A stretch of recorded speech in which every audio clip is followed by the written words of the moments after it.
Deep in the ocean, an orca pod is on the hunt. But these aren't your average orcas. These guys are organized. Marketing team, did you get those social media posts scheduled for the SEAL migration? Aye, Captain. We even have an automated notification for all pod managers when they go live. They use Monday.com to keep their teamwork sharp, their communication clear, and their goals in sight. Monday.com. For whatever you run, even orcas. Go to Monday.com to dive deeper. Welcome to Play It, a new podcast network featuring radio and TV personalities talking business, sports, tech, entertainment, and more. Play it at play.it.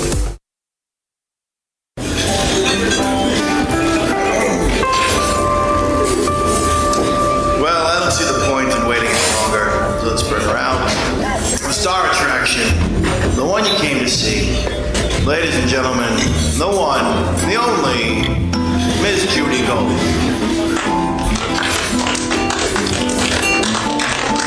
Hi, Judy Gold. That's Lauren Hennessy. Lauren. Hi! Oh my God, I don't even think we need guests because I think all our guests are in the audience. All right, how do we do this? Our guests, this is our Kill Me Now moment, is the show actually right now. Yeah, so here, let's just start, because usually I have to. Hi, John. We have to give a Kill Me Now moment up during the week, but today really is Kill Me Now. This is it. So We're living it. Our first guest, Steve Shariffa from The Sopranos, he wants a car to bring him here. From Battery Park City. So Lauren decides that he's going to take care of the car. Lauren is trans, by the way. Enjoy, kids. And he's going to transformer, and that he is going to arrange the car. Yeah, and I did. I've been trying to arrange a car for the last 45 minutes. Okay, wait. Get into the subway. And then you take over after this. And I get a no ID. You know how like some people don't have the... So I'm like, hello? Judy, Steve, Lauren, she said she's getting me a car. And it didn't show up. All right, can you take care of it? So then I text Lauren. Yeah. I did that on purpose because that's what he said. And so then I texted Lauren, and I got on the train. I got on the Express. So I thought I'd get off at 72nd and then take the local. But I get on the Express, and they say, the next stop is... Oh, no, I got on the local because it stops at 50th. And then they say, our next is turning into an express train. So we stopped at 72nd. Then they stopped at 59th. And then they stopped at 42nd. And skip 50. Oh. So I said, I'm not going to take a fit. I'm not going to react. I went to 42nd. I crossed over, and I took one stop, and here I am. Look at that. Isn't that terrific? Go ahead, Lauren. So proud. You don't even need a car here, and you're the host. Right. Fuck you, Steve, is what I'm saying. There are young Christian children here. Are you guys Christian? Really? Like you go to church and stuff? I am a CH. And where are you from? Yeah. Connecticut. Christians from Connecticut. Gays from the Upper West Side, right here. Okay. Trans from where the fuck do you live? Queens. Okay, so I wanted to begin today because it's my show and Lauren continually interrupts me. I'm going to text our guests and tell them to come on. Yeah, where's Lynn? We have the wonderful Lynn Coplitz. What? It's jam-packed. I'm going to introduce some of the people in my life, because a lot of them are here. And I thought, you know what? No better guest than the people in my life. So, I don't know where to begin. What table number is this? First, we have the CBS Play It people here. Thank you, CBS Play It. We had a fucking plate. Oh, here's our banner fell. It is Friday the 13th, everyone. We should, even though it's airing on the 17th and Sunday is my birthday. I'm going to be 53, but my agent's here, so I'm going to be 46, okay? Here, this is terrific. There we go. Here, let's do it. They all bust up. So my agent Jamie's here, right there. He is the gayest person ever. I mean,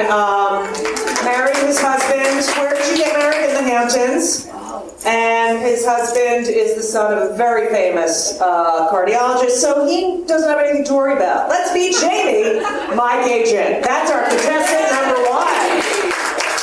Jamie, Mike Agent. Across from Jamie is one of the most incredible producers of theater. A very beautiful woman, and I think she wants to be a performer now because all I see on Facebook are these fucking photos taken by professional photographers of like, I know. And did you see what I wrote on your last photo? I wrote back to you. Oh, you did? I wrote, so there's this photo. Carrie Lynn Hearn, everyone. Carrie Lynn Hearn.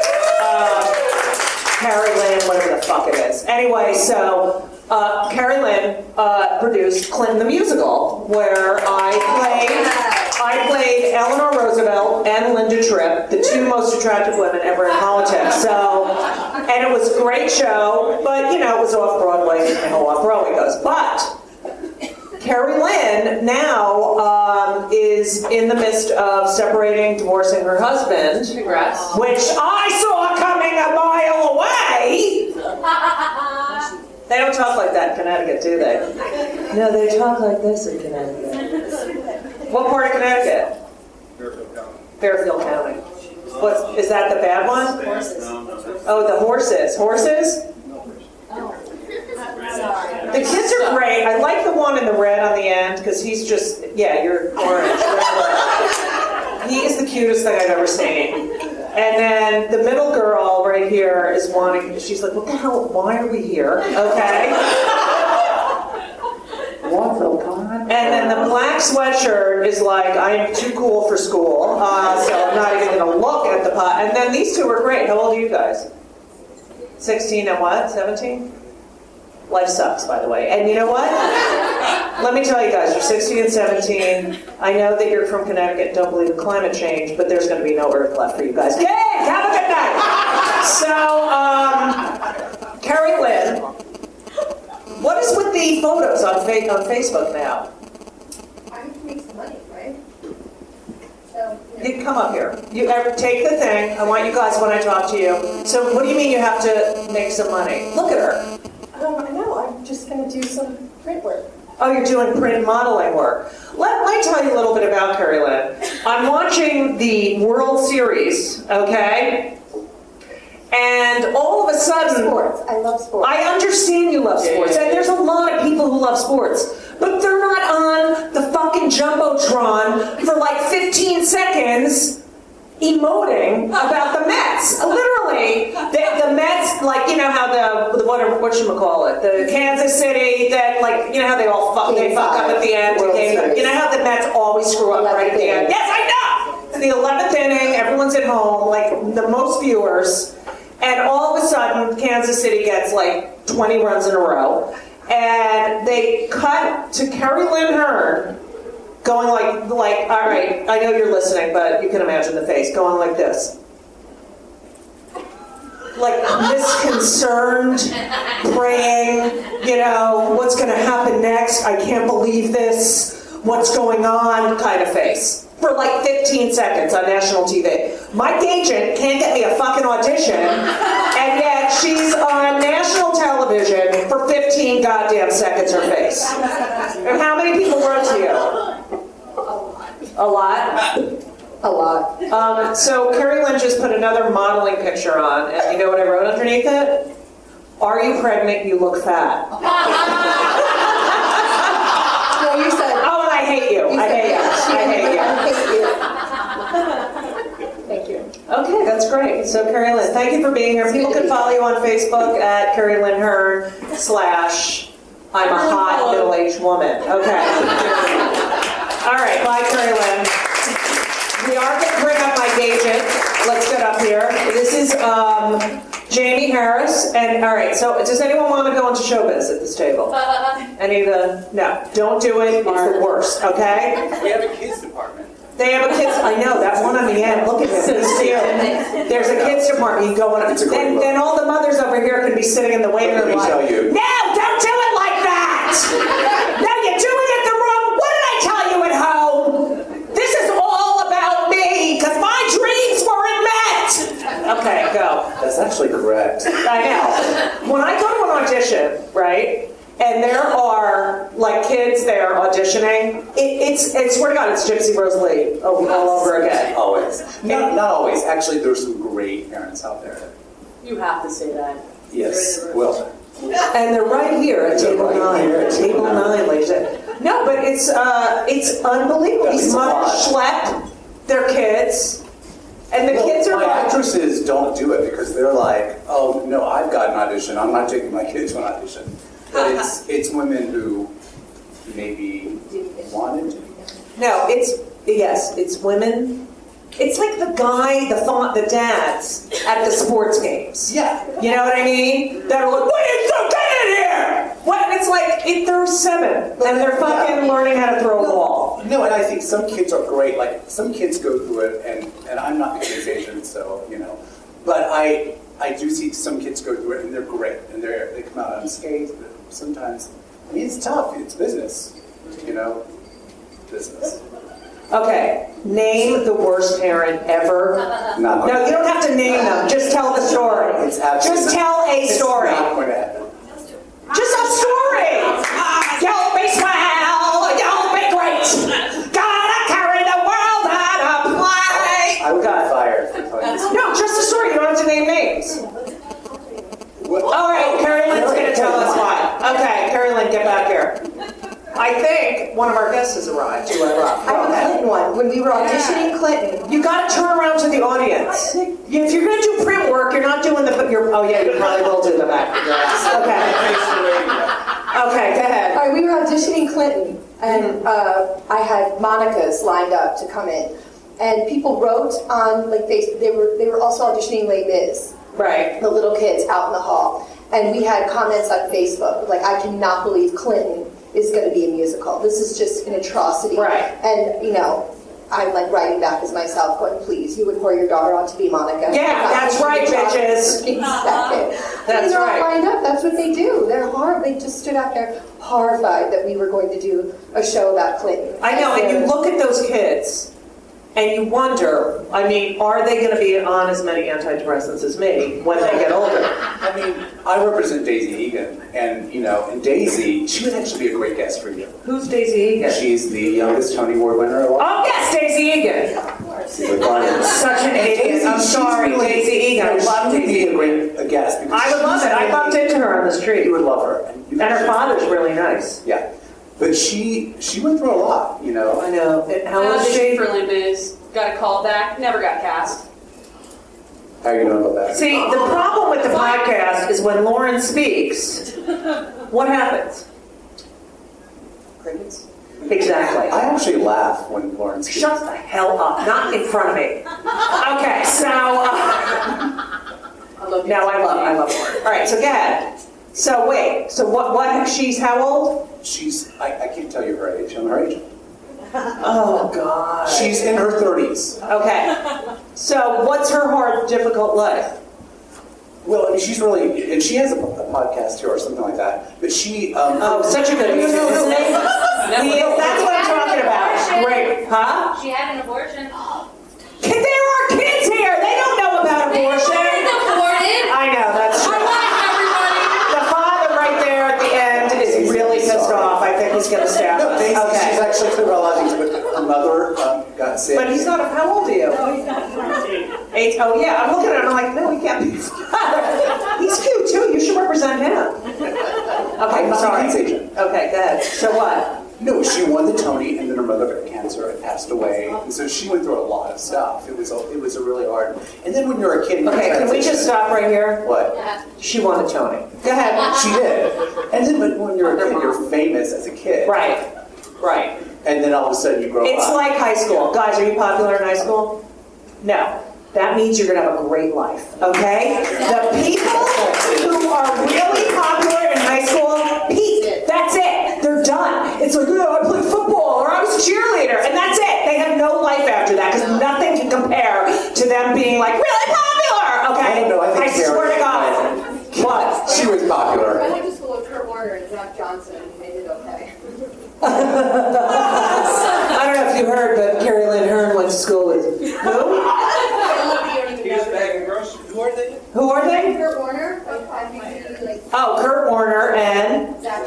And Zach Johnson. I'm just saying. Yeah, where'd you go to school? Where'd you go to school? I went to Regis High School in Cedar Rapids, Iowa. Regis Philbin? Not Regis Philbin. We'll get it to you, Carolyn, right before Lynn comes out. All right, so, guys, all the really nerdy kids, they're going to be so rich. I'm going to tell you what's going to happen in high school. Nerdy kids are going to be loaded, okay? Nerd. What? Hook up with the nerd now. Yeah. All the popular kids, like you're like, homecoming, that's it. They're done. They're done after senior year. That's it. Okay? What? I think she was homecoming queen. Were you homecoming queen, Carolyn? No, but this congeniality. Yeah, Miss Congeniality. All right. And then, you know, the real funny kids, they're gonna like be great, and then they're gonna kill themselves when they're like 4 years old. Okay? But yeah. I'm telling you, stay unpopular. I'm not kidding. And read. Do read. That's the biggest thing. Read.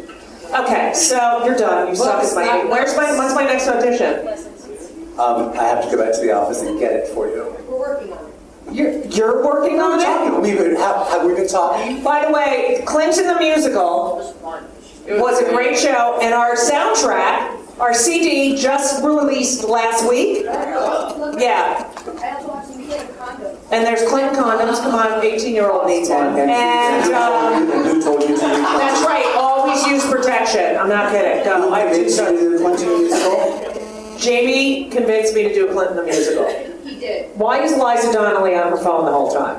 I'm drawing you. You are? Oh my God, I love her. I love Liza Donnelly's here, ladies and gentlemen. Liza Donnelly. Okay, journalist to the stars. Okay, so I'm done with you because you do nothing for me. Bye. Bye now. That's my agent. Before I bring on I love this woman so much, I can't even tell you, Ms. Complex. I want to introduce you to my neighbors who live across the hall. That's Carolyn Dyer, and Peter Gershaw. Carolyn and Peter live across the hall. This is a sitcom. Them. Okay, so they often come, I live in a building where all the doors are open, okay? So Carolyn, before she met Peter, had her dog Chance. And Chance and Carolyn were very close. And 13 years together. Yeah, 13 years together. And I often thought that Carolyn, if it was legal, would marry Chance, okay? What? I said they said it wouldn't last. Yeah, and so her and Chance, literally, I remember there were times, because I live right by the elevator, I would hear Carolyn in the hallway saying, Chance, do not smile at me like that.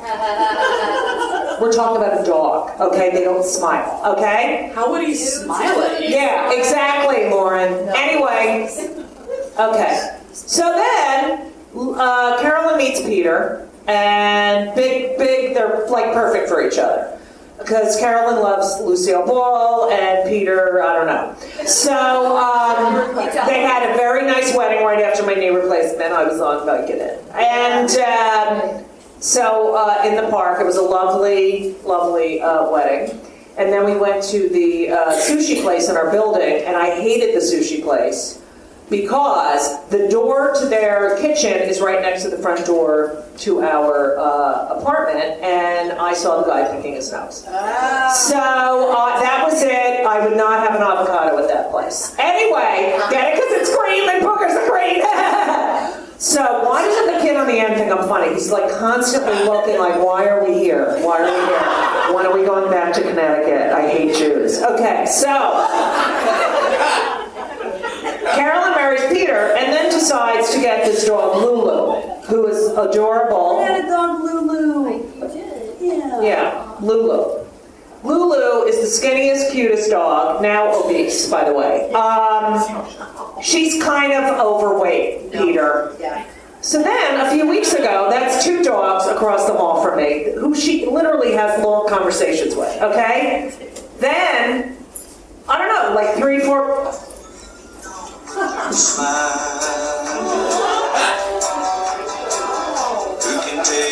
That's my phone that I forgot to turn off, and that's my ex. Bye-bye now! So...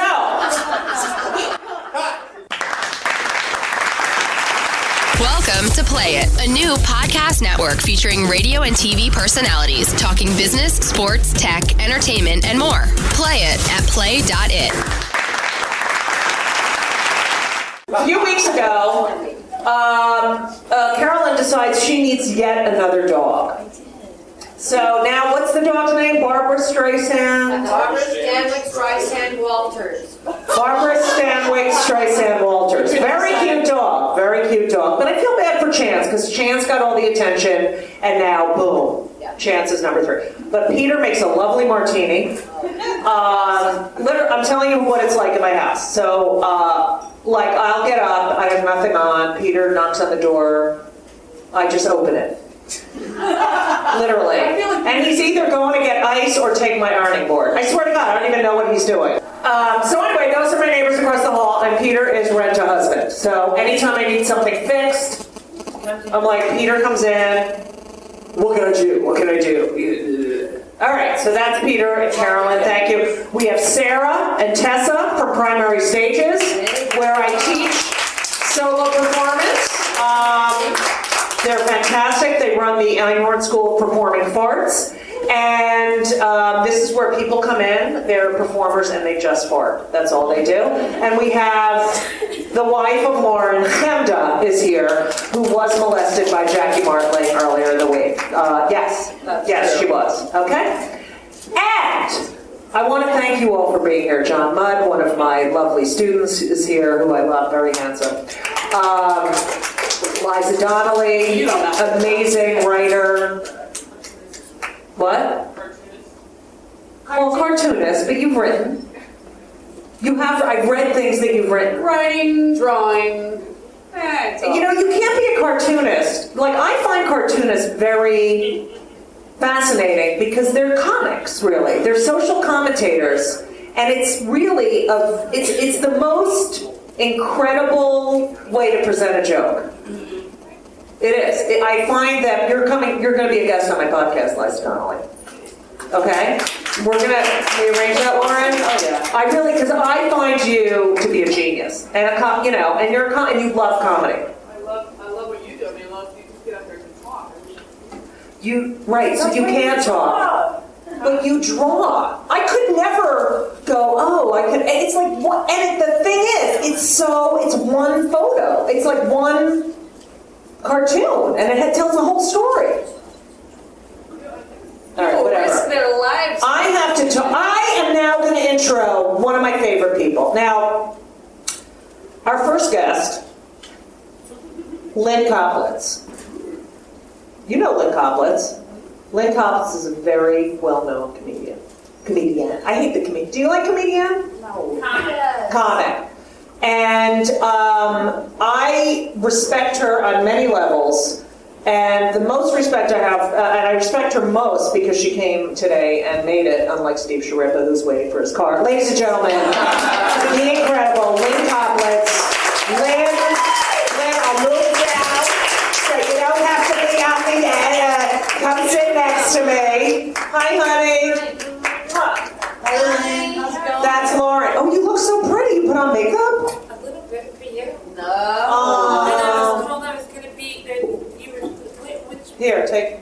Oh, here. There. Go ahead. That's orange. I don't know. Is mine on? Is it on? Is this thing? All right. Can you turn it down? Hello. Yeah, we're on. Lynn. Wait. What were you told? Look, I Is this Eileen Fisher? Yeah. I have the same one. Oh my God. I love that. Isn't it the best because it covers your whole? It goes really low. First of all, I like to go to Eileen Fisher because I feel thin. Oh, I know. I love Eileen Fisher. And I could also go to the maternity session as well. No, I don't. I actually have maternity clothes. I wear. No way. Yeah, because they have, and I don't have children. I have nice things instead of children, but they have that built into me. I was like, fuck this. Why am I wearing zippers and buttons when there's a perfectly good pair of pants? Let me tell you something. I find it to be an assault that we have to wear Spanx. These guys walk around, they have like man boobs, they have hair coming out of their ears, and they don't have to wear a shirt. They don't have to, wear a shirt, and yet women have to suck their guts in. I swear to God, I'm going to have intestinal cancer or something from Spanx. I'm not kidding. First of all, in case you haven't noticed, I'm letting myself go slowly. You are not letting yourself go. Judy, look at this. Look at this thing. That's cool. Ask the cool kids. Is it cool? Aren't they so cute? The one on the end hates me. We have to have a lot of teaching moments. We can have teaching moments. I already told them that all the popular kids don't even pay attention. They're such losers. No, but you know why? Here's the thing. Here's the things you really need to know about life.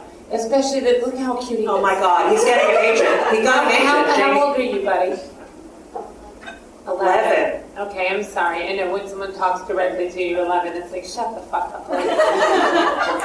That's exactly the face he gave me, too. But it was more like, I'm going to fucking kill you if you don't shut the fuck up. Yeah. Because they don't want to be spoken to directly, and it doesn't get a lot better if they become grown men. Right. It's just added with them saying, I worked all day. Right. What do you want, bitch? Huh? You know what I hear a lot? Oh my God, Gagin is so mad that I said fucking bitch. Look at him. You're from the South. Are you kidding? Okay. What do you think kids watch these days on the television? He just mixed this for me. What is that? It's amaretto sour. Oh, I gotta get a drink. Let's have alcohol. Here, do you want some of this? I brought some. What is that? I don't know. It was in my refrigerator. It was all I had. Now, first of all, to the boy. Are you guys from New York? Are they from New York? No, they're from Fairfield, Connecticut. No. Fairfield County. It's kind of like what? Am I wrong? Yeah. Okay. They're like our food cousins. See? Yeah. Right? Like do you guys live in a big house? All of you? Big houses? Yeah. Do you have and they all have their own room? Do you all have your own room? I'm out of here. Let me tell you how I live. Okay? I have 2 sons, okay? One room. Okay, yes. Okay, so they live across. I have 2 sons and a partner. That means I'm gay. Okay, so anyway. Or a cowboy. Or a cowboy. Or I own a Starbucks with someone and they also live with me. Okay, so I'm telling you kids, did you watch Celebrity Wife Swap? It was on this week. We were on Celebrity Wife Swap, and you can watch it and you can see how tiny my apartment is. So I live, I guess it's about 1,000 square feet.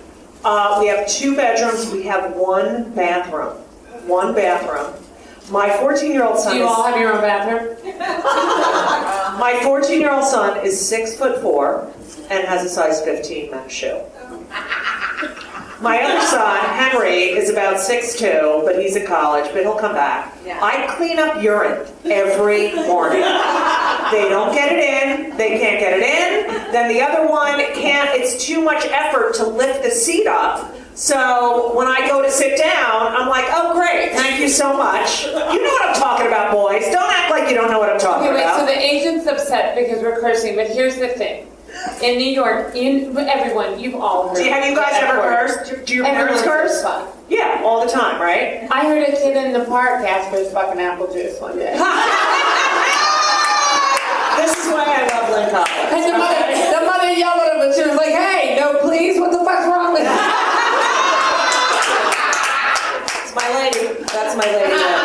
And you're not. Are you offended by language? Are you parents? I love the parents. Not at all. This is the world. I don't give a shit. We brought him here. We want him to learn what life's fucking about. All right, kids? Yeah. Now, 11. What's your name, Bob? 11. Huh? What's your name? Gino. They're Italian. I love Italian. Gino or Gino? Gino. Are you Italian, Gino? Like what, they love the parents. I grew up next to the Antonellis and the DiSavinos, and I lived at the Antonellis' house. Grace and I just love how annoyed the boys. What are you all getting for being here tonight? Are your parents giving you? Wait, are you going to a show after this? Dinner. Where are you going to dinner? Carmine's later. Carmine's? Smart choice not to eat here. But I just want you to know the original Carmine's is a block away from my house. Okay? She has Carmine's, of course. So okay. I'm just going to tell you guys, how many cars are you in? Well, we walked there. We're staying at Manhattan. You're staying overnight? Wow. Just for us? And it's not even that far away, Fairfield. No, I want to know this. Do the kids have their own room in the hotel, or who's sharing? Who's sharing? The kids are in one room. The kids are all in one room. Girls? Two different families, so each family. Okay, all I have to say is, have you ever eaten at Carmine's before? Yeah. Okay, there's going to be a lot of farting tonight. That's all I have to say. I'm not kidding. If you get the giardiniera pasta, it is like a fucking fart. Like, I swear to God, don't go outside because you literally will fly in the sky because it's so. That place is fart central. Which is fun with your brothers and sisters. Look at Jamie. I can't represent her anymore. She's talking about farting. Lynn, thank you for being here. Thank you. Don't That's be my upset with your agent. agent. I have a new agent, and I came here the other night, and she was on the fucking show. She was the economy. She opened. Oh, Carol, yeah. Yeah. I know. I'm supposed to go with them too.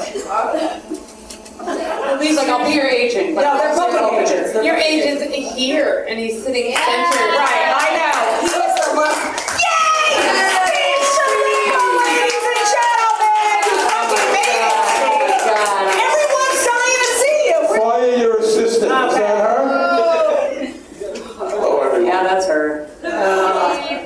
All right, no, it's not Lauren's fault. They kept fucking canceling the cars. Really? Nobody wants to come to that. No, and we said it was you, and they were like, I'm not fucking picking up that.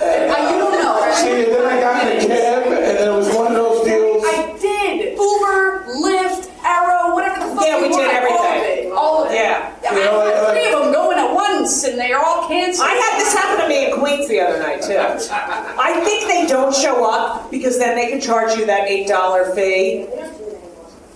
I cancel them all the time. It starts at 2 minutes and goes to 4. Yeah, I hate when they do Oh my that. God, this dude in a circle he's driving around. I'm like, I'm not canceling. I'm not canceling. All right, well, welcome to the show, Steve. This is What happened? I took the train up there. You did I not. should have took the train in the first place.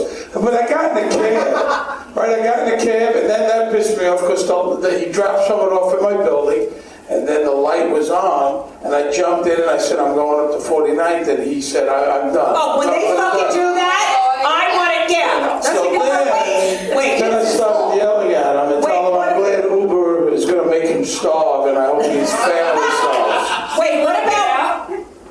Kill him, Steve. No, I got it. Steve, all right, what about when they stop and you're about to get in and they roll the window down and they're like, where are you going? Exactly. And you say, that's why they're going out of business. That's why cab medallions are down like from $1 million to 800,000 because there's no service, they're rude, they're nasty, and almost all of them I could say. When they say, where are you going? And you tell them and they drive away. Almost all of them, you know. They don't speak English. Come on, man. Now, we have an African-American person here. You gotta speak English. Two African-American people. You probably have the best cab stories. Do they pick you up? No, of course they don't. No, because I remember when I used to do spots with Chris Rock, he could never get a fucking cab. You had to go out and get him a cab. It ain't easy being green. Well, it's all coming back to them. Yeah, they get go fuck screwed. themselves. Uber's taking it away. Now he's fucking Porsche. I know, now he's in his Porsche. Steve, welcome to the show. What did I miss? Nothing. We've introduced all the people in my life. My agent, that's Carrie Lynn Hurd. Is that your agent? Who's your agent? How you doing? Jamie. So that's the my guy you neighbor. should yell at if he doesn't get auditions for you? Yeah. All right. I do it all the time. Neighbors across the hall. Hi, everyone. And that's a family from Connecticut who came in. Representing someone else. And they're Italian, Steve. All right, we like that. Very nice. You're probably related. I'm going to tell you a little bit. Gino.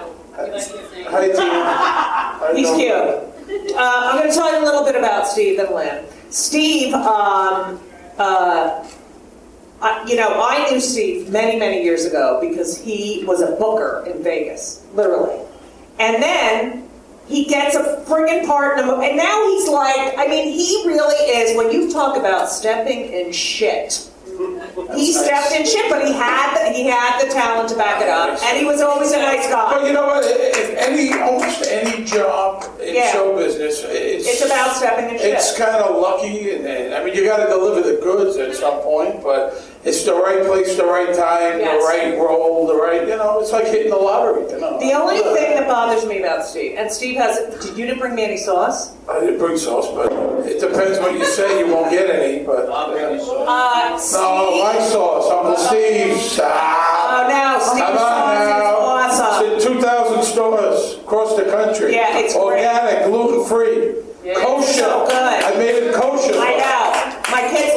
Okay.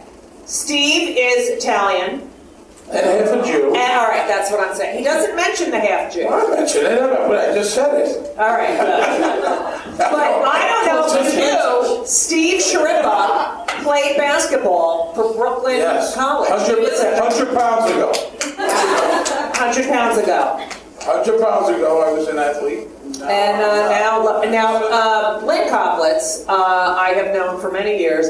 Lynn is one of these people. Now, Lynn, Lynn grew up in Florida, South, by her mom, mostly her mom and her sister, and your aunt. And Lynn decided that she had to move to New York. And then she moves to New York. She graduated from Troy University, got a master's degree. I can't believe you've ever listened to me this much. I do research on everyone. Ask Lauren. That's true. I do research on every person. I mean, I have more info about Steve I'd like to share too. Penis as well. But Lynn is a very hard worker. And Lynn, I have to tell you that she comes to New York. She does. Are you a stand-up? Yes. Oh, okay. Well, she does stand up. And it would appear it would have been alcoholic now. Yeah. Yeah, Three in the afternoon, you're drinking. I've got one that I'm on alcohol. All right, so Lynn, realizes, and I did this, and a lot of comics don't do this. The comics will come to New York, and they'll be like, I'm a comic, and they'll go out at night, and they'll starve, and they'll complain that they're tired, and they don't do anything all day, and then they go out, and, you have to have a job, you gotta learn how to survive. So Lynn, I'm not kidding, she went on stage, she had never, I guess you did your set, and you gave it to your mother for the first time you're on stage. Before you're going on stage, you hand your first time on stage set that you wrote to your mother and just went up there and spoke. And then the head of the person who owned the comedy club was like, oh, you want a weekend here? That never fucking happens, okay? Because can I interrupt? I wrote something that I thought was like comedy.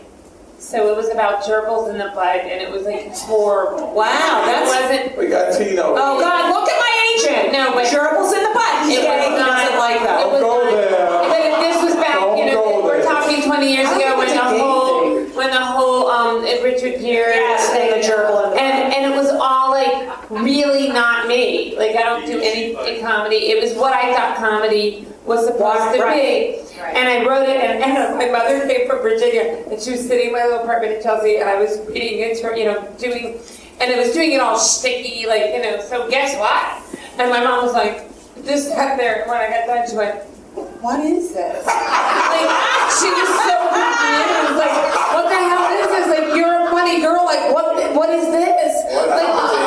What is this topic? What are you talking about? You never talk like this? Your voice, it sounds funny, because I used to act, and I would do lines with my mother, and she'd be like, why are you talking like this? And I'm like, you don't know acting. I would get so mad. God. So now I was doing the whole, you don't know comedy.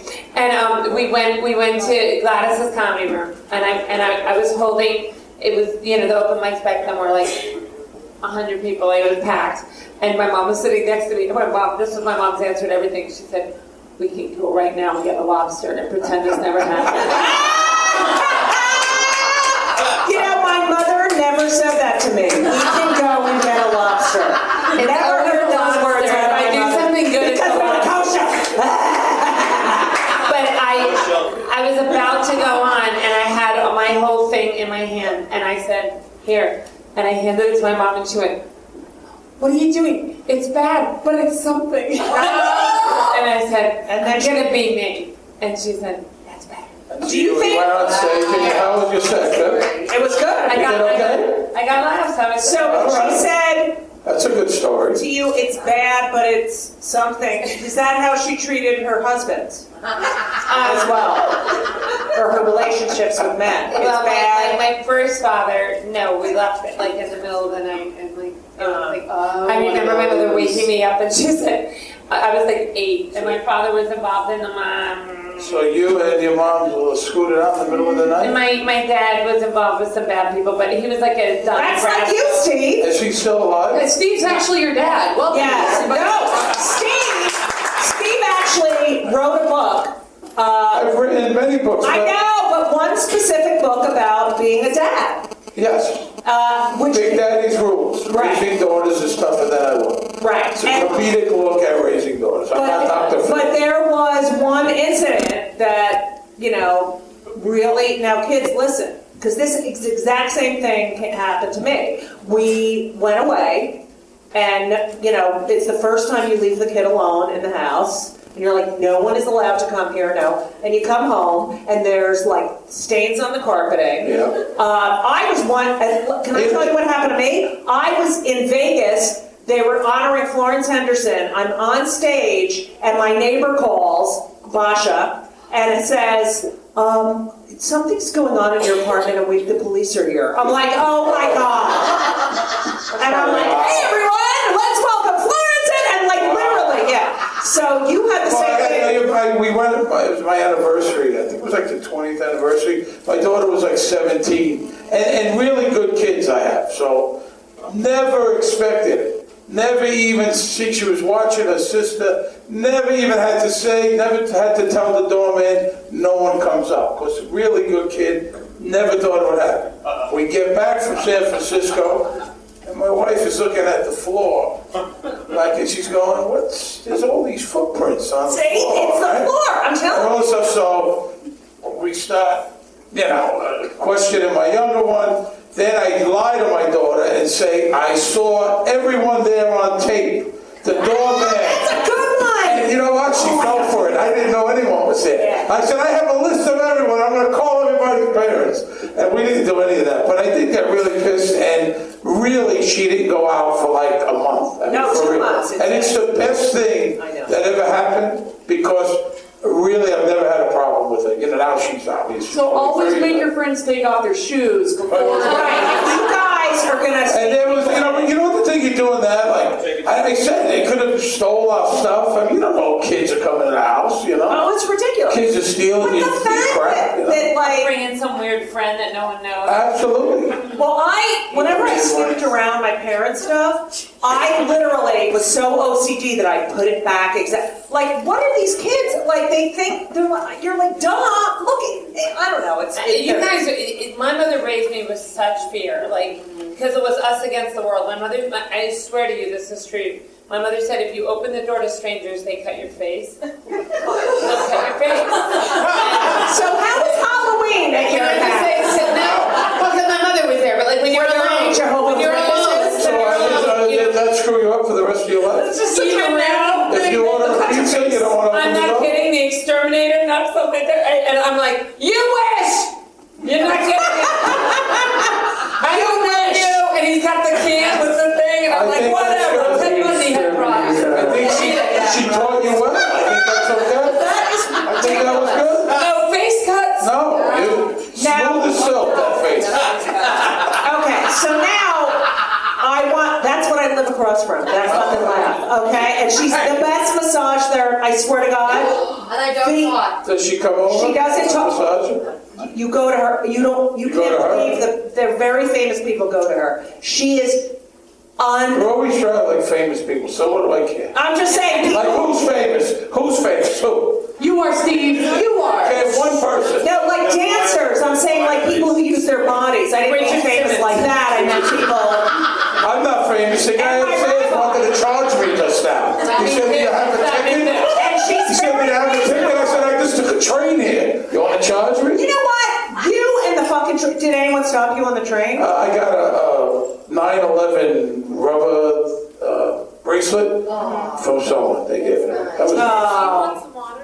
I would like that. Yeah, we need some service here, you losers here at Conley. So, all right, so we're going to talk about the very beginning. Now, I started stand-up before both of you, and then decided to have kids and ruin my career. But here's the deal.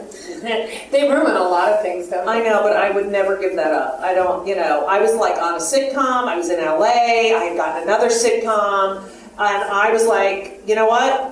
Sorry. They're born, and it's like, sorry, it's not about you anymore. It really isn't. But oh my God, that's my favorite. Joy. This is my cleaning lady, Joy. I swear to God, nothing is ever clean. No, she never. And puts dirty dishes. Is this Joy Rex? Yeah. Watch. Hello? Hello? Hello? Put on speaker. Hello? I'm telling you. She puts like dirty dishes back in the thing. I come home, there's like, she's out of her mind though, isn't she? I can't fire her. Oh, wait, here's what she does. I'm gonna tell you something that she does. Why can't you? She's got your face. Tell me this isn't mental. She cleans the bathroom, I'm not kidding, with Palmolive. Dishwashing liquid. It makes sense. It does? Now, how long have you It's had it? probably a family secret. How long have you had it? Oh, years. I feel why like can't she you will fire her? die if I get, huh? Why can't you fire her? I can't.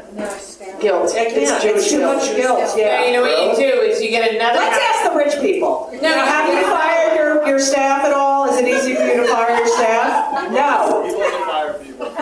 You do it? I do it. What do you say? You love it, don't you? You love I it. do The too. father loves it. What do you say? You're the head chopper. You're the guy. What do you say? Like, say, I'll be the Say, cleaning what do you lady. say? This isn't working out? Oh, no, yeah, it's not working out, so you gotta go. What? All right, I'll be the cleaning lady and you're gonna do it. Ready?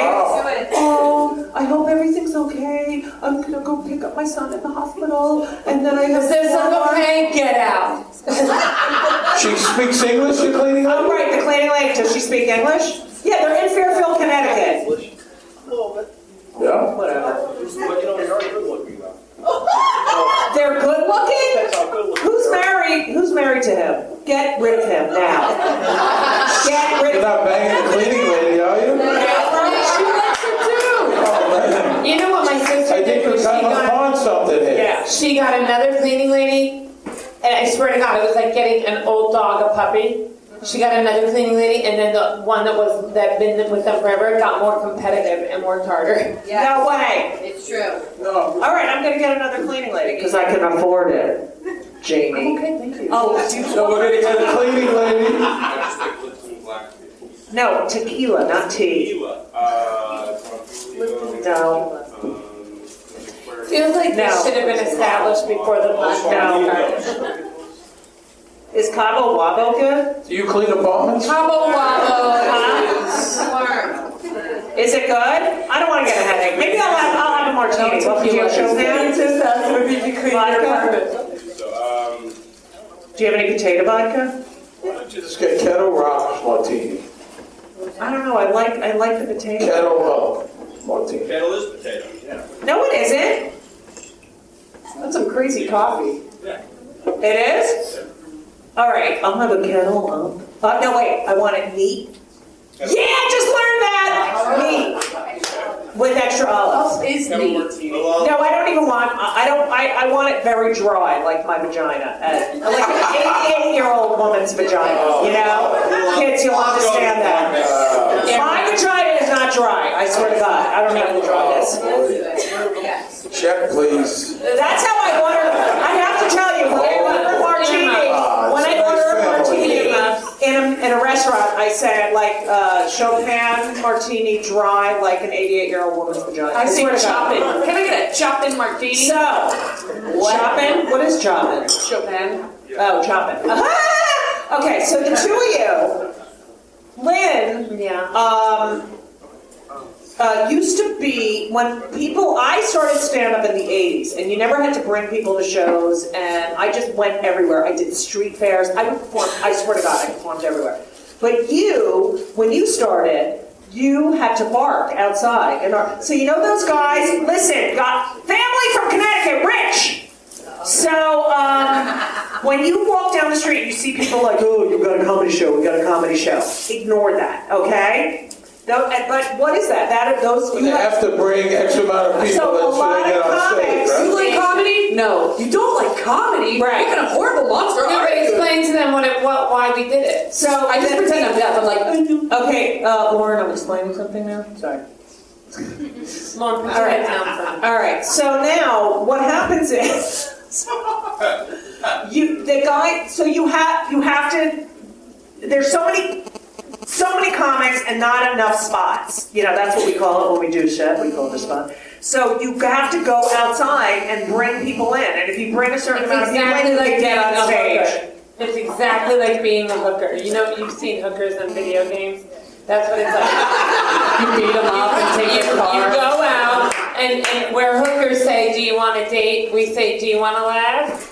It's just like that. It's exactly that. You pour yourself out. So how many people do you have to bring? You gotta get at least, back when I did it, there were so many people you brought in, you got more stage time depending on how many, you had to have at least 3 to go on. And then the more people you brought in, the more stage time, so we would compete with each other trying to get people in. Show business, wonderful. When I was younger in theater, so I would just say, hey, I'll date No you. problem. See, I couldn't do that because I was a lesbian, and I still am, actually. You could do it with women. But I didn't do that. All I wanted to do was be a great stand-up. That's all I cared about. Now, Steve, you were a maitre d'. Yeah, but I'm not a comic. Yeah, but you're a comic. No, I've hosted a bunch of stuff, and I was a correspondent for Leno, the Today Show. Yeah. But I used to book acts in Las Vegas. You're a funny guy. And you know what I like doing? And, because no one questioned me. It was their club, and I could book whoever I wanted, right? So a lot of people that no one would book. I mean, I went to a bar on 68 in Columbus. I was talking to the bartender. She said, I'm a stand-up. I've been working a year. I'm having a hard time getting a job. I booked her right there. I said, you want to go to Vegas for a week? She thought I was lying. And who is she? Oh, see, the story would be so great. But and I booked. Then there was a lot of comics that were like big in the '70s. Johnny Dodd, Kip Adada, Jimmy Walker. They couldn't get arrested. Right. I booked all of those guys. That is the worst part. I let all those guys. And I enjoyed that. That's what neat means. I know. So, but you were that's I what remember you because you were always a nice booker. Yeah. Like there's some bookers who are like, well, there were many times where they'd say, oh, we had a woman here 2 months ago and she didn't do well, so we're not booking any more women. I swear to God. No, they were just stupid. They didn't try to change your act. So, all I wanted to do was be left alone. Right. And a comic came up to me, Janice Hart, I think, she was an impersonist. She came up to me, she said, you never see my act, you never watch me. I said, leave well enough alone. If I see you, I may not book you back. Just do your thing, don't bother. No news is good news, lady. all right, so you didn't have the intention of being a performer. Not at all. And then you literally, but did you ever take acting classes? I took acting classes. After you got your first movie part? No, I started taking before the Soprano audition. Yeah, but then I started, and then I still have a coach now. Yeah, me too. But, who's your coach?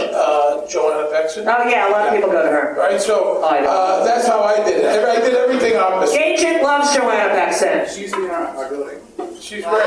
She's great. I've been working with Sunday. I'm doing an episode of Blue Bloods. She'll help me Sunday. That's awesome. I'm going to be on next Friday's my first one. I just started doing some. I'm doing my third one. You understand? That's what I want, Jamie. I want an episode of Blue Bloods and then a recurring. That's what I want. I wasn't aware of that. Okay. Do you think they put a Jew on Blue Bloods? Yeah, I could be Bernie Madoff's wife or something. You can start a new one. I'm not judging you. I'm not judging you or your abilities because you're probably a fabulous agent. Oh, he's amazing. You can't get Judy a part of a murderer on something. Yeah. What was the first thing I got you? Rabbi. Oh yeah, I was the rabbi on the Big C, on the final episode of the Big C. I was the rabbi at her deathbed at Laura Livingston. That's it was a very serious part, and I loved it. I like doing serious. I think you'd be good as like a judge on Law and Order. Great! I told you I want to be a judge on Law and Order. You have to be Law and Order. What, Carrie Lynn? There's only one left. I know everyone's on Law and Order. Except us. I did.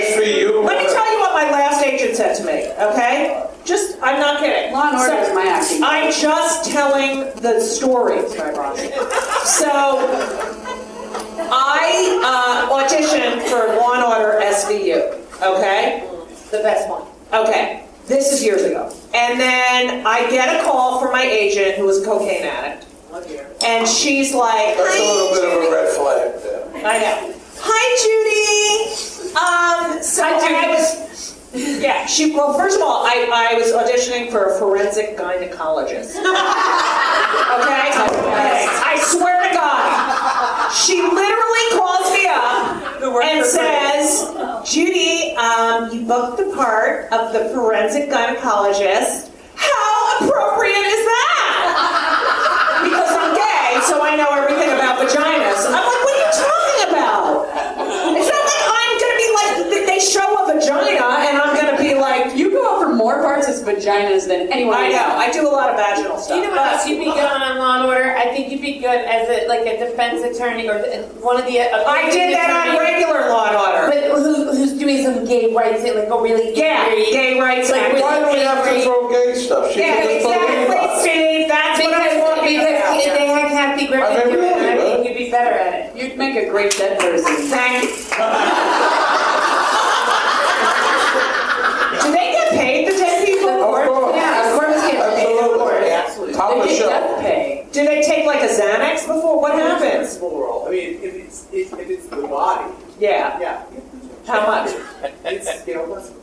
Sit there, you lay down all day. What's wrong with that? So, you get the part, when you got the part on Sopranos, Yes. did you know, oh my God, this is it? Not at all, because I just flew in, I got the role, and they gave me one episode, and I did 6 episodes. I was living in Las Vegas at the time, had to fly myself back and forth, put myself up. It cost me $24,000 to make $22,000. No way. I swear, I paid my own way. Would not pay travel. I took a shot, you know, Wow. that looks better. I took a shot, and it paid off. The next year, they, moved me here and all. That's smart. Wow. But I got to take a shot, and I did. Okay. Lynn, you got work immediately. Like, you got on that Life and Style show. Like, you went to Stand Up New York. Carrie Hoffman owns Stand Up New York. We used to call him Coffee Breathman. And, He's like Broadway. Isn't he the Sinatra impersonator? yeah. Old Jew eyes, we used to Yes. Yes, Mr. Hoffa. Supposed to see. Because let me tell you something about him. He's a manager who needs more attention on him than on his, like, he needs more attention than his clients. Okay, so. I'll tell you one of Carrie's, this is what was hilarious to me about Carrie. The first time I went to Montreal Comedy Festival, Carrie was with me. I'd been doing comedy like 6 months, which is outrageous to be going to Montreal at that point. And Carrie was sitting with me, and I was much younger and thinner and whatever. And he said, when I tell you, you're going to go up the stairs. Go! And I'd go, what's going on? And he said, don't question me. Do what I tell you to do. So I'd walk up the stairs, and I'd look down, and they they have these big networking parties. Oh, yeah. And Carrie running around to network execs going, pointing as I'm walking up the stairs. That was one of his first big moves, right? Then he would say to me, now just go with this. And he would slam into me at these cocktail parties in Montreal. And I would spill my drink, whatever. And then he would go, oh, I'm so sorry. Excuse me. Oh, Jeff Zuckerman. Have you met Lynn Coffin? Oh, my God. That really was one of his plans. Is that true? Kind of. All right. Can I tell you mine? Do you want it? I will tell you mine. I got a lot of people that way. I'm going to tell you I mine. got a deal. I had 2 development deals, sorry. I know you did. I never got a development deal. I'm the only comic that never. I did get an HBO. They don't give them out anymore like they used to. Right? You saw to Montreal, everybody came back with one, like in the mid-90s, right? Didn't everybody like go? Now, I did. Now it's digital deals. Yeah. Now, I'm going to tell you my Carrie Humphrey story. I think you're going to enjoy, and then I'm going to tell you a Kill Me Now story, okay? So, Carrie Hoffman, it was about 1986. And I was doing stand-up, but I was a secretary as well, because I'm a Jew, and my parents were like, you have to make enough money to get health insurance. I swear to God. So, and, pay your rent. So I was a secretary. And so they had just opened, and Carrie Hoffman would get on stage, he owned the club, and he would open the show, and he'd say, oh, is this the club, the only time you've seen a Jew without making an appointment? That was his opening joke. It was so fucking stupid, like he's a doctor. All right, anyway. So, I went on and did, competed in the Funniest Secretary. So he starts the show, he's like, we're going to have Funniest Secretary, and the winner gets a weekend here, and stand-up New York hat, a stand-up New York t-shirt, and I said, okay. So, he announces this, and then we have the contest, and of course, I win. And he's like, our winner is Judy Gold. And so I walk up, I'm like so excited, right? I'm like, how old am I? 20? I don't even know. And I'm 23 years old, and I won the funniest secretary, and I'm walking off the stage, and he says, we don't have any hats and t-shirts left. That's what he says to me as I'm walking down. What? Remember we were having dinner at Gabriella's or somewhere. Yeah, and he came up and was like, hey, I still owe you that t-shirt. He is out of his mind. Is he still working? No, he's just the Frank Sinatra. He's just an impersonator. He manages. He still has Tom and Tom Burns and Mike Boyce, I believe. Oh my God! I'm gonna see him tonight. We have no hats. We have no I was t-shirts. with him for 16 years. We have no hats and t-shirts. Really? He's a good guy. Yeah. Yeah, I love him. You were with him as a girlfriend? As a I don't want to client? say go fuck yourself. No, as a client. I'm trying to edit myself. No, as a client. No, as a client, yes. Okay. Let me just tell you something. He came to. I just do a menopausal. I just tell people to go fuck themselves. Take it easy. We got the kids. We got Tina. They're already forget it. We've said vagina. What else have we said? Anal. Have we said anal yet? Okay, anal. So, anal is a medical word. All right. I have to ask the 11-year-old Gina.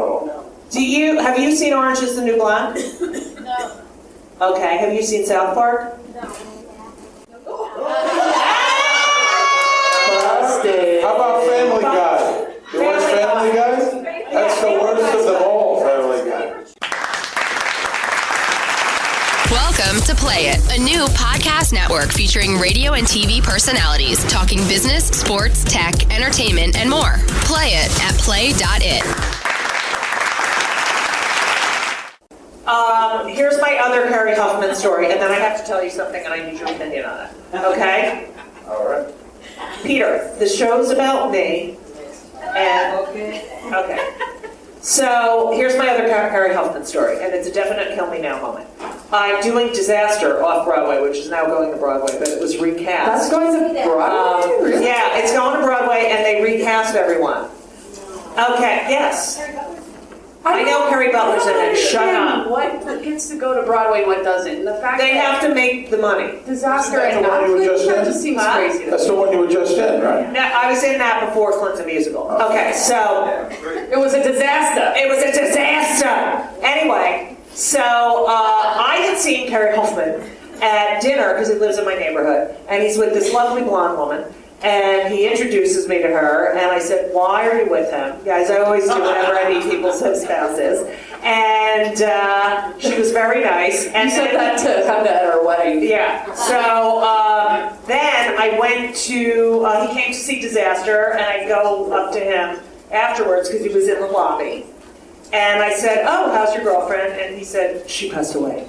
Now, do you want to kill yourself at that time? She passed away. Like, I was trying to be nice. She passed away. You still got those t-shirts? Yeah, and then I said to him, where's my fucking t-shirt from 1986? So what did you say then? What did you say? I said, oh my God, I had no idea. I'm so sorry. Did you say how? No, I think it was can't swear. It was cancer. Oh, that's terrible. Can't swear. But I've done a million of those things where you say the wrong thing, you know. I was in a restaurant, and a guy, you know, like maybe my age, and he's with a younger girl, you know, good-looking girl, and he says to me, oh, the show's over, I don't know what to do on Sunday nights. So I say, I could think of a whole lot of things. And he says, that's my daughter. That's a check, please. Oh, I've done that so many times. Right? You ever had, well, all right, yeah. When I was a maitre d' in Vegas, right? It's packed. We got Lacage, the female impersonator, show upstairs. So this woman comes, I mean, it's crazy packed. I'm seeing people. This girl comes in, you know, all screwed up, and I go to the mother, excuse me, hold on. What is wrong with her? Because she's like, I think she's drunk off her ass. Oh, God. She says, she's got cerebral palsy, you asshole. I mean, I don't know what to do. Well, just like that, stunned. That is I couldn't apologize enough, you know. Is she drunk as well? That could be. Well, you look drunk when you have cerebral palsy. Okay, I'm going to tell you one of mine, and then we're going to go to Lynn for her best one. Okay, I'm on stage the whole night. This guy's in the front row. You know, he's wearing sunglasses. You know those people? And, you know, I'm like, oh, you're so cool wearing the sunglasses. You think you're so hot. And then I look near the table, and there's a cane. Oh no. Okay, that's number one. Number two is I'm at the Comedy Store, original room, and I'm doing a late night set, and there's like 4 people, they're at a table, they're laughing, they're there, and I was like, and I had to do crowd work because there were like 10 people in the audience, like here tonight. So, and I said, oh, what are you guys celebrating? And the woman said, I'm getting my leg amputated tomorrow. I have cancer. And I was like, oh, well, it's all about you, isn't it? Your leg, and they loved it. They loved it. Then I would do a joke, and I'd say, you know what, guys, but I don't have cancer. So why don't we move? And it worked. It really worked. Go ahead. I don't know. I'm trying to think. I really don't have a lot of them because I usually just try to turn it into something. We had an experience in Montreal, didn't we? This past, not this past Montreal, but we did. But wait, before that, can I tell you one? Yes. One I do remember. I was in Denver, and it was one of those weird nights. It was a Sunday night, so we'd already done like 4 or 5 shows, you know, and it was the end of the thing. And I could tell people were in a weird mood.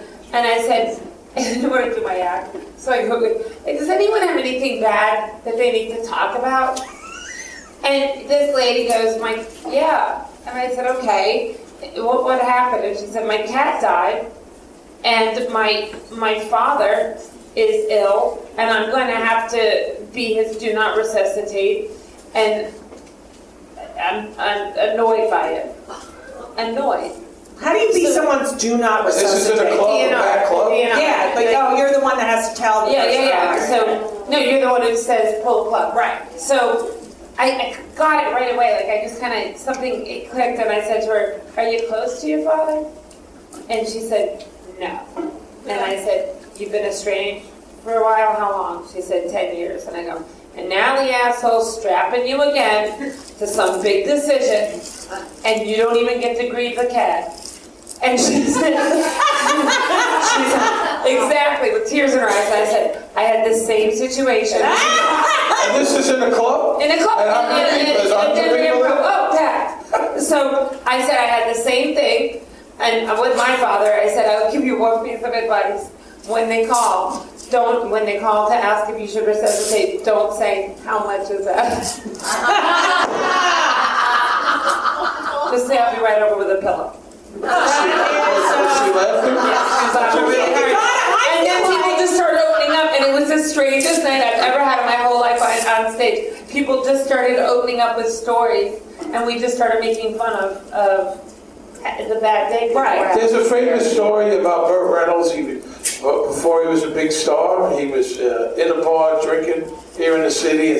There's a guy kept saying, hey, who the hell do you think you are down there? Blah, blah, blah. Kept talking shit over and over and over, really drunk, harassing him. Burt Reynolds gets off the bar, goes down, punches the guy off the stool. The guy has no legs. It's a true story. A true story.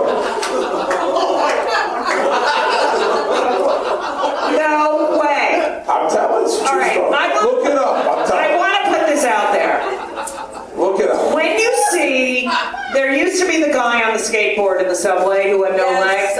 It's Torso Man. Okay. Yeah. He's still around. He is? Yeah, he's just a torso. I need to know. Is Ben Carson here? I need to know. How do they pee and shit? Like, is there... This is a tough one. You gotta have strong upper body strength. I thought a lot about this. That's a tough strong one. upper body strength, and you just roll yourself into the big. I know, but how do you, like, you eat and then... You hold yourself up on the toilet. Okay, I'm done with that. I'm done with one of my best friends. One of my best friends in the world is blind and has one leg.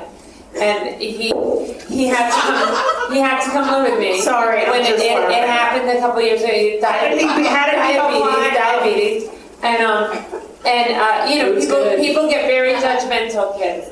When people have diabetes because because, you know, it's... No, but like if you don't go to the hospital all the time, or did you go see him at the hospital? I'm like, listen, he knows I'm there for him, and I did. I finally said, if you can't get into the, like, he was trying to get like a halfway house thing. I said, you can come stay with me. I live in a 3-floor walk-up. I have a Yorkie that bites you when you leave.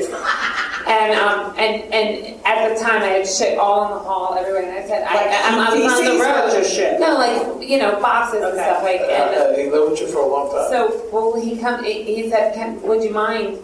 I can't get into the thing, I really don't. And I said, of course. He's one of my best friends. I said, right. Come.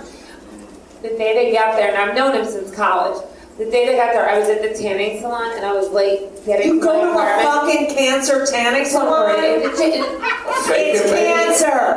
It's really not a big part of the story. I know it was, but I still go on. So I show up, I'm running late, and I text him, like, I'm sorry, I'm running a little late. And he's on a stretcher with the ambulance, like the ambulance, and they got him, and I'm like, I'm sorry, I was tanning. I'm sorry. And everything did not fit for my apartment. Like they gave him like a shower chair that didn't fit my little bathtub, so I threw it out. So the EMT guy goes, is that his shower chair? And I go, it doesn't fit Mac. I'm gonna have to use a chair from the kitchen. So I just put it in the bathroom. So the guys walked in, and they were mortified. Like, the EMT guys didn't want to leave him with me. And they would shit all in the hall and stuff. They were like, is this how he's going to live? And Mackenzie just said, go, Lynn, please leave us. And then he yelled at them and said, unless one of you want me to come live with you. It's like an episode of Misery. Yeah, that's what you Wow, that's incredible. How's he doing now? He's dead. Anyway.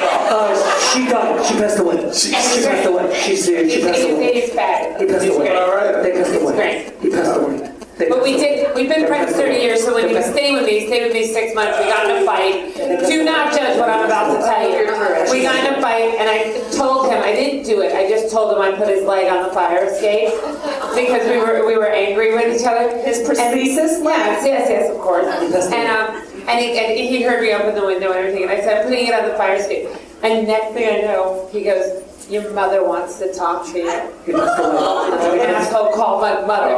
And you know my mother said to me, my mother goes, Lynette, is this where you want to be? Lynette! Is this where you want to be when Jesus comes back? Is this what you want to be doing? It's so great being a Jew and not having to deal with that bullshit. I gotta tell you. Make sure you're not going to become a comedian. These are deranged people. We have it much better. If nothing else, that's what you're going to come away with. Do not be a comedian. Yeah. You're a little deranged. You know why? Steve, you have to tell the story about how you were told that your character on The Sopranos was being killed off and passed away. Right, so... Spoiler alert! You haven't seen it? Oh, God. You haven't seen the show? It's 8 years ago. That ship is sailed, man. I just want to point out, Kemda from Keith and the Girl is here, who is the original podcaster of all of us, and we need to high-five her because Kemda is amazing. There'd be no podcast without Kemda. Go ahead. Sure.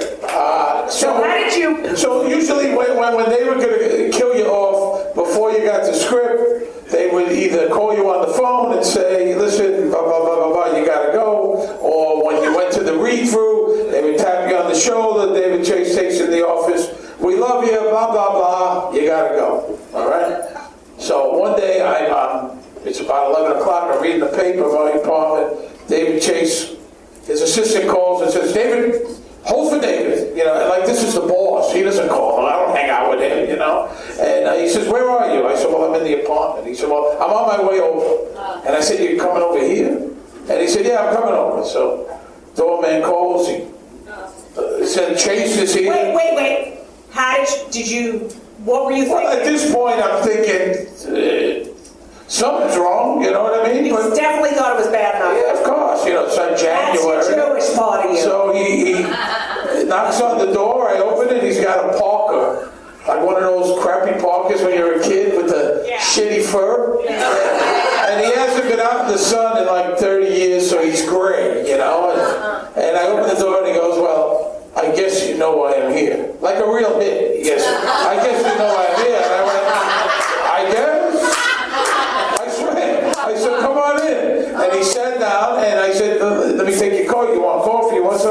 He said no. And he stood there with the parker on. He didn't take the coat off. Nothing. No parker. And he had the parker on at the kitchen table, and he was like, it was like a pen, and he was like tapping it. And I said, well, how does it happen? And he was very vague. He didn't want to tell me, well, there's a train store, there's a thing. Oh, he told you? Yeah, he said there's a train thing, but he didn't go deep. He said, well, there's a train and thing.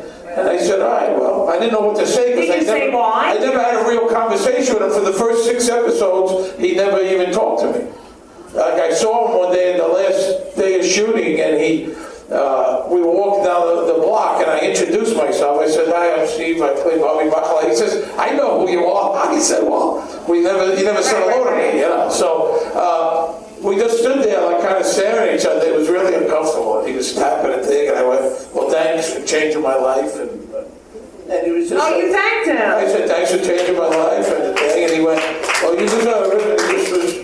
Steve, did you consider asking him, is there any way we can rethink that? No, because it was almost over. And I know people did try to talk him out of it. Right. And then there was, I remember Drea Di Matteo when she got killed. I love her. That's one of the best. I guess she was told, right? She was told like 6 months before it happened. So, you know you're out of work in 6 months and you got to work every day. And I guess David said to her, well, you know, when I told you, it didn't seem like you cared. And he said, well, what the hell you want me to do, beg? You know, and it's like, you know, this is it. This is how it goes. And hey, listen, you're out of work. You know, one, you don't want to, the show is great. We're all friends. Now they're going to kill you off. You're out of work. That's the bottom line. There's no You still more go to check. set and hang out. No! Then you feel like John Lovitz. Doesn't he do that at Saturday Night Live? They say he still comes around, right? John Lovitz still acts around. Maybe you'll throw me on. So that was it, you know? I went to college with James Gandolfini. He was in my class, yeah. You went to Rutgers? I went to Rutgers, yeah. Good guy. Greatest guy. Oh, yes. Carolyn Hearn's daughter goes there. She loves it? Yeah. I know, it's a hard school. Yeah, Mason Gross is hard. So, what happened, like, how did you feel when you heard that James had... Oh, no, I was very close friends with him. And I was telling somebody yesterday that asked me, I was at Yankee Stadium, and we all have the same... So I literally was in shock. Yeah, I was at we have the same business manager and attorney, a bunch of the guys. A Jew? Of course, a Jew. Okay, good. Hey, but what do you think? I'm going to trust my money with an Italian? Are you crazy? And you know, Roger, we're all very close friends. They agreed. They're like, yeah, why would you do that? You know, and Roger called me and he said, you know, I picked up the phone. He said, it was before the game. He said, Jim passed away. I went, what? He said, Jim passed away in Italy. I said, no, it's got to. And then my knees kind of like almost went out on me, you know. Yeah. I said, Roger, I got to call you back. And I called him back. I said, you sure? He said, I just spoke to his sister. She had called him, and he had called me. It happened about an hour before. And by the time, you know, and I was with Mitch Modell, you know, got to go to Mo's. You know, I was with Mitch and those guys. And I said, Mitch, I got to leave.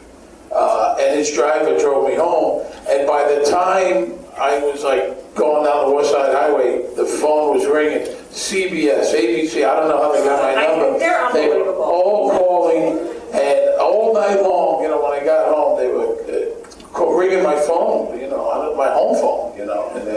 And I look, we were very, very close friends, and I did a kids movie, Nicky Deuce. Make sure you get the movie. It's a good movie. And it's one of Jim's last movies, and a bunch of guys, and I wrote a kid's book, and you shot it. I'll tell you the kind of guy Jim is. I'm shooting the movie in Montreal. It's for Nickelodeon, and he's shooting with Louis Dreyfus. Enough Said, that movie. Yes. And he's in LA, and I had told him we wrote like one day part for him, and he said, I don't know if it's going to work out. I said, okay, then don't even sweat it. I appreciate you even thinking about it. I'm in Montreal, he's in LA. He says, I'll call you back in 10 minutes.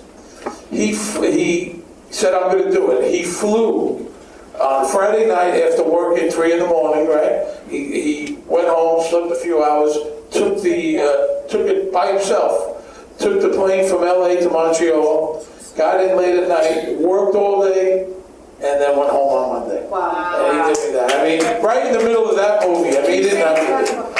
And it was pretty devastating. I didn't think, not that I thought about it, like what happens if this one dies or that one dies. I mean, I didn't leave my chair like for 5 days. Wow.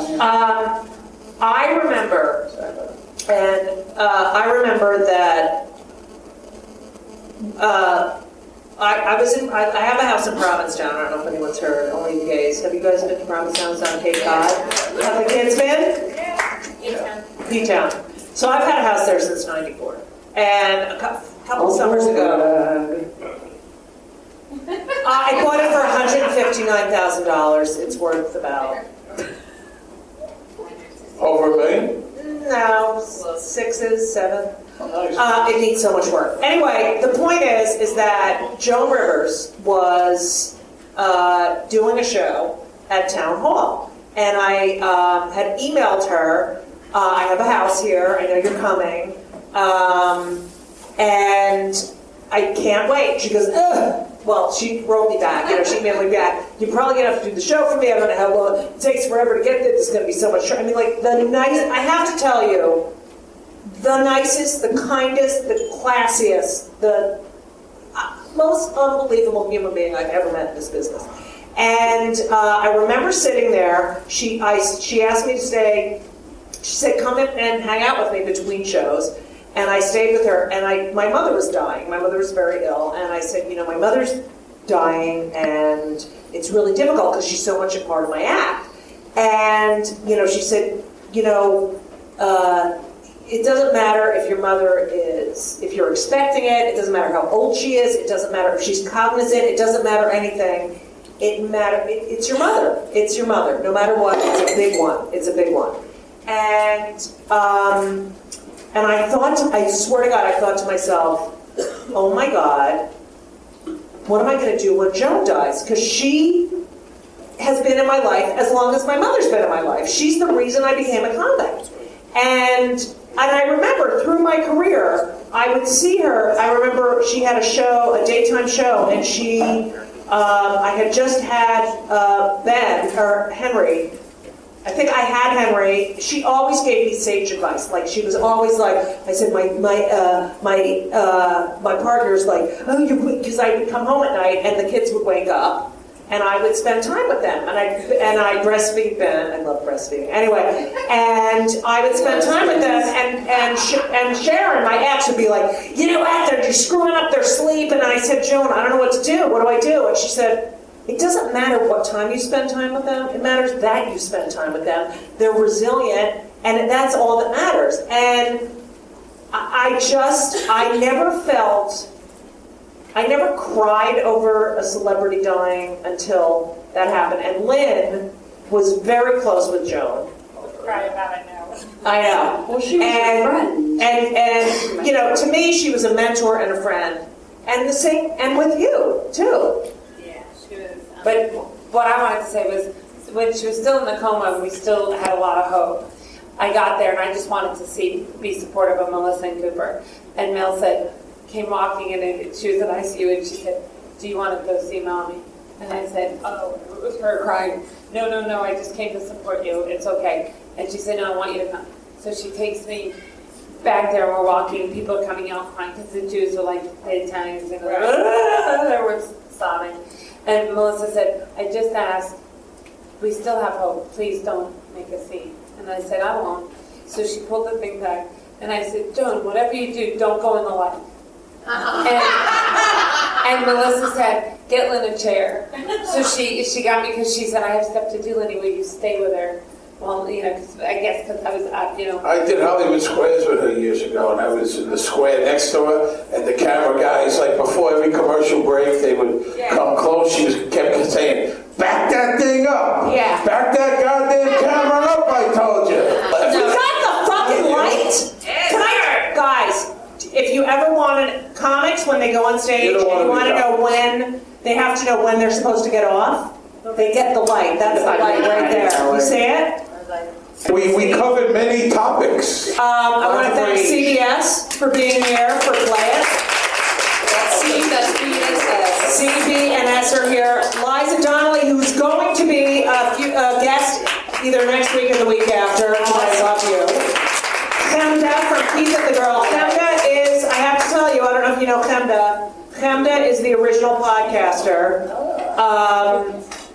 Chemda told Mark Maron how to do a podcast. Chemda, how long has Keith and the Girl been on? Are you a comic? She is. 11 years.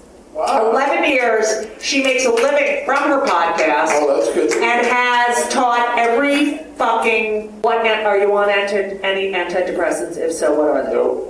Steve, none? Not at all. None? Never? Not my thing, never. Wow. I'm not depressed. I'm doing all right. He's going to depress you. I drink vodka. I drink a lot of vodka. Lynn, are you on any meds? Yeah, I'm on Adderall. Been on it for like almost 15 years. Wow, I'm in the Ritalin. I have the Ritalin. Yeah. Up top, Adderall. I don't want to be on it, but I tried. I mean, forget it. I tried. What happens if it is? Oh my God, you can't fucking get one thing done. I swear to God, my kids are like, Mommy, why aren't we leaving? I'm like, because I have ADD. But when you've been on it for a long time, you feel like you've been cooked inside jello. Right. You can't pick your head up. All right. No, sorry about that. Overwhelming. Very overwhelming. Thank I don't know you what to guys. say. Come back into an hour. Will you come back into an hour? Will you come back? Absolutely. I would love it. And don't, Lauren's not going to order the No, coffee. Lauren's not. I'll get here. I'm fired. Don't worry about it. I'll get here. Thank you all. I hope you have a wonderful weekend. Thank you guys. Be safe out there. Be safe. So long. So long. And everything was wonderful. I'll see you soon. Thank you for the visit. So long.